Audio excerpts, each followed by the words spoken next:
So hello everyone, welcome back to the channel. So आज मेरा SBIPO का exam था पहली शिफ्ट में। तो इस वीडियो में उसका रिव्यू दूंगा कि वो कैसा गया है। ठीक है, मेरे अटेम्प्ट कितने रहे और एग्ज़ाम का लेवल कैसा था, डिफ़िकल्ट था, कैसे इजी था।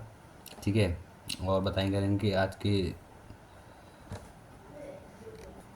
अगर आपका आने वाली शिफ्ट में एग्ज़ाम है तो आपको किस चीज़ पर फोकस करना चाहिए। बेसिकली जब तक ये वीडियो जाएगा तब तक आज का एग्ज़ाम हो चुका होगा। ठीक है, सो स्टार्टिंग करते हैं। सबसे पहले एंट्री प्रोसेस है। ठीक है, तो जब एंट्री हुई थी तो एंट्री के टाइम पर इतना कुछ सिक्योरिटी वगैरह वहाँ नहीं चल रही थी। ठीक है, मतलब चेकिंग वगैरह तो नहीं हुई। हमारा जो सेंटर पर गए थे उसमें हमारी जेबों की चेकिंग वगैरह नहीं हुई थी, ना कोई उनके पास डिवाइस था। ऐसे ही उन्होंने बस आधार कार्ड देखा। आधार कार्ड देखने के बाद फिर उन्होंने कहा कि बस जाओ अंदर। ठीक है, और ज़्यादा भीड़ भी नहीं थी क्योंकि आज बारिश का मौसम था तो अटेंडेंस भी कम थी, लगभग 60-70% थी ओनली। जब वो एंट्री हुई तो उन्होंने रूम हमें बता दिया था कौन सा रूम पर लैब है। तो उस लैब में जाने के बाद फिर सिस्टम एलोकेट हो गया। ठीक है, सिस्टम एलोकेट होने के टाइम पर इस बार SBI की प्री में कुछ नए चेंजेस आए हैं, जैसे जो पिछली बार नहीं थे। जैसे कि पहली बार तो ये है कि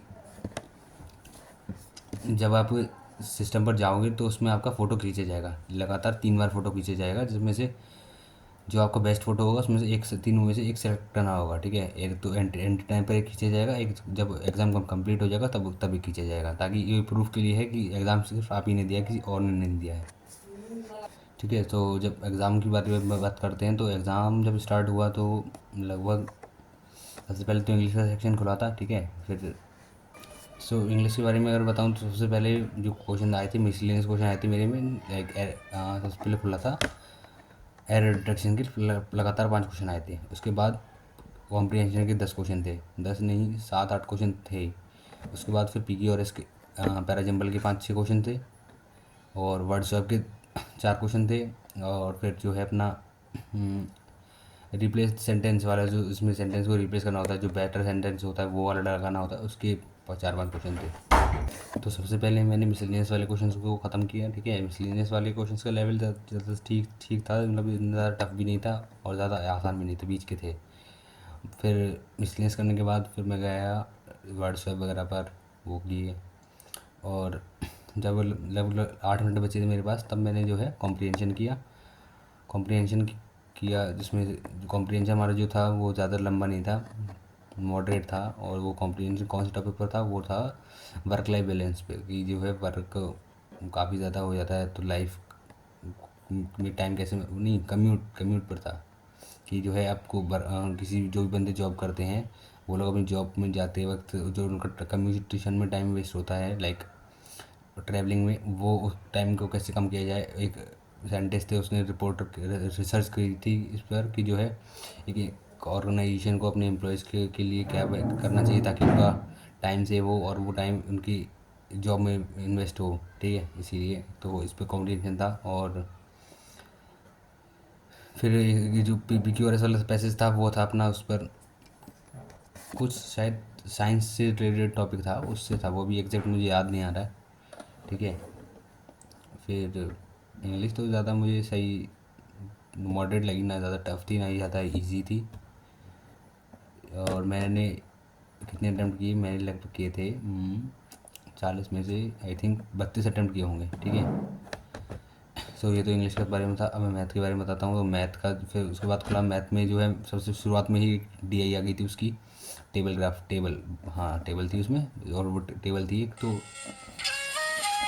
एक कंपनी का प्रोडक्शन लिखा था, 4 कंपनीज थी, उनका प्रोडक्शन लिखा था, ओवरऑल 1150 था। ठीक है, और एक टेबल में उनका डिफरेंस दे रखा था कि सोल्ड और अनसोल्ड आइटम्स जो थे उनके, और टोटल आइटम से डिफरेंस दे रखा था। और एक टेबल ग्राफ में उनका दे रखा था to number of item sold. ठीक है, तो उसमें क्वेश्चन बनाया करना था। तो पहली बार में तो मैंने देखा, मुझे लगा 2-3 मिनट, मतलब 1-2 मिनट मैंने उसे देखा, समझा टेबल को, फिर मुझे लगा कि इसमें टाइम लगेगा तो मैंने उसे हटा दिया, बाद में करूँगा। फिर मैं आगे गया, अरिथमेटिक के क्वेश्चन आए थे वो कर दिए, बोर्ड एंड स्ट्रीम के क्वेश्चन थे, टाइम एंड वर्क के क्वेश्चन थे, एंड पार्टनरशिप का क्वेश्चन था, एजिस का भी ये क्वेश्चन था। ठीक है, फिर एक DI आई थी अपनी वो वाली, वो था अपना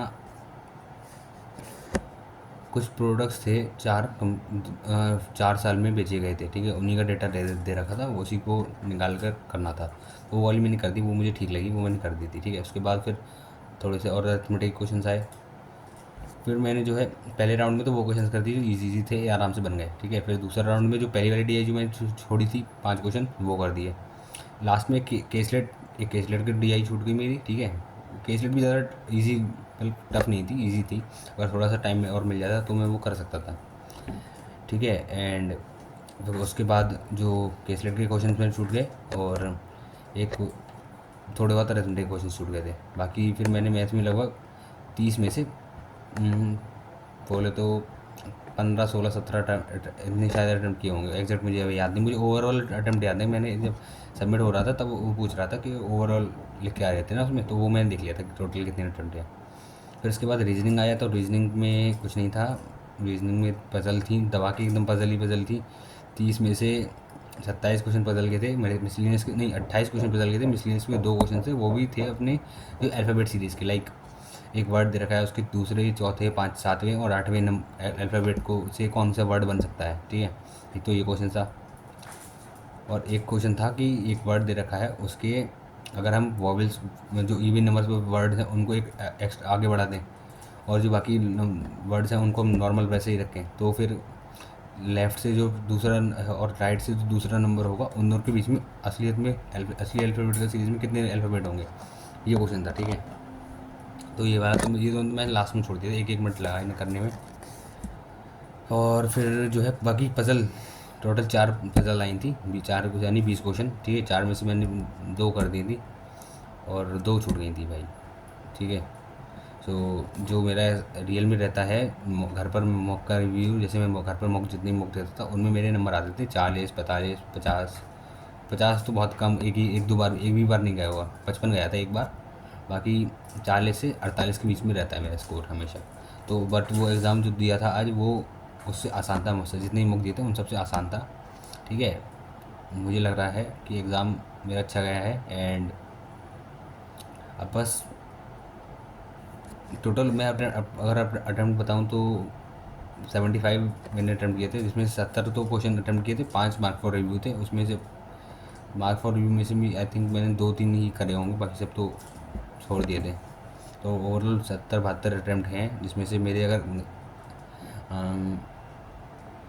मान लो 5 7 सवाल क्वेश्चन गलती मान लो तो 60 के ऊपर समथिंग स्कोर बन सकता है, ठीक है। तो अब मैं बस यार यही जो है, अब देखता हूँ मैं मेंस की प्रिपरेशन करूँगा मैं, और कुछ आज तो ऑप्शन है भी नहीं। अब I B P S P O का है, वो भी दे के आएंगे, बट अभी एस वी पी ओ के प्री मेंस की भी तैयारी करनी पड़ेगी, क्योंकि ज़्यादा टाइम तो मिलेगा नहीं, रिजल्ट के बाद 10 15 दिन मिलेंगे, उसमें क्या ही पढ़ लोगे। इसलिए मैं सोच रहा हूँ कि अभी से पढ़ना स्टार्ट कर दूँ।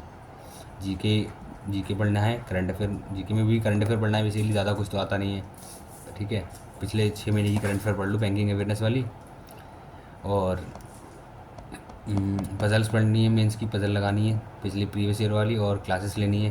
बेसिकली मैंने जो है अभी तक प्रिपरेशन मैंने मई में स्टार्ट करी है, और बैंकिंग की, ठीक है। मैंने सिर्फ अभी तक प्री का ही पढ़ा है, जिसमें मैंने सोचा था बस प्री निकल जाए। अब मैं मेंस का थोड़ा सा पढ़ूँगा, मेंस की प्रैक्टिस करूँगा था, और मेंस भी देखो निकालेंगे।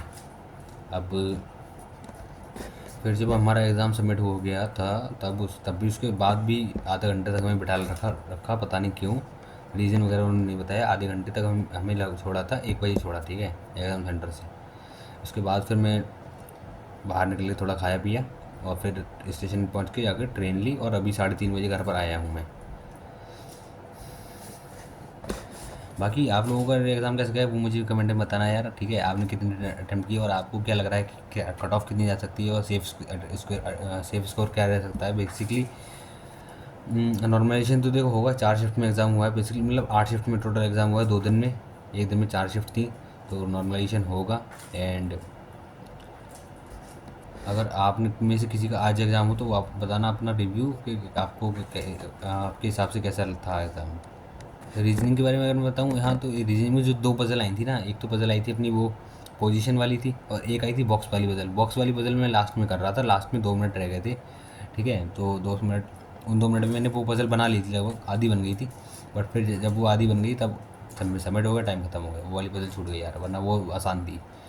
तो ओवरऑल मुझे ये पता चला कि जो एग्ज़ाम लेवल रहता है वो कम रहता है कंपेयर टू द मॉक। जो मॉक हम देते रहते हैं कंपनी से, कंपनी के, वो टफ रहते हैं और एग्ज़ाम का लेवल थोड़ा सा नीचे आता है। तो ये काफ़ी अच्छी बात है।